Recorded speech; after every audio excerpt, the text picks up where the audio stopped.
আমি ওই প্রথম দিক গেছি, গেলাম তারপর মারছে। আমি ঘরে আসি, ঘরে আসি আমার আলাপ বাইরে ফোন দিছে বাড়ির থেকে। আমি আমার মায়ের কাছে কইছি, ঘর পরে আমার তারপরে মারছে, কাইটা দিতে পারে আমার আবার ফোন দিছে। ফোন দিলে আমার আবার ওরা আমি দূরে তারপর দিছি, এমনি ঝগড়া লাগছে কিছু না। তারপর আমি মিথ্যা কথা কাউকে কবে না মারছি, পরে মানে তারপরে মারছে, আমাদের মারছে। কিন্তু ও গলায় ফাঁস নিল কেন? আপনার স্বামী গলায় কেন ফাঁস নিল? তারপরে আপনি কি করছেন সেটা বলেন। পরে আমি কেসে করি না, পরে আমার মারছে, পরে আমি চিল্লাইছি, পরে আমার শাশুড়িকে দরজা খুলছি। তারপর আমার শাশুড়িকে দিদি ঘরে বসে মার কাজকে বাইরে দিবে না, বাইরে থেকে আছে। পরে আমার ঘরে বসে আমি বাইরে দেবো না। তারপরে আমার শাশুড়ি আইছে, এই বেতে বেড়ে এই বেতে গেছে।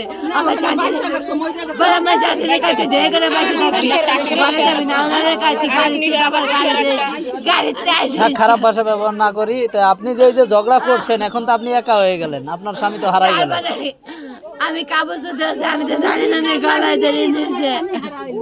পরে আমি কাগজ করে ধুইয়া আমি কাগজের আগুন ধরাই দিতে গেছে। আমি টেকাইছি, কাগজের করে ধুইয়া তারা খোঁজে দেবো। এর মধ্যে আমার শাশুড়ি সুমি বাইরে ডাকতেছে। তারপরে আমি পরে গলায় ধরে নিয়েছে, তারপরে আমি ধরে গেছি। তারপরে সুমি আমার পালাই দিচ্ছে, আমাদের পালাইছে আর ডালটা বাইরে হয়েছে। আর আমার শাশুড়ি চুল ধরে পালাই দিচ্ছে। এখন তার তো আপনার শাশুড়ির তো ছেলে সন্তান হারা হয়ে গেল, সে তো আপনার মানে রাগের মারি একটা পিটাবেই। তার তো ছেলে চলে গেছে দুনিয়ার থেকে, তার তো ছেলে চলে গেছে দুনিয়ার থেকে। হ্যাঁ, আমি এই জায়গা বাসায় ছিলাম রে, আমি জানি না আমি তারা কত সময় কয় নাই গলায় দিতে পারে।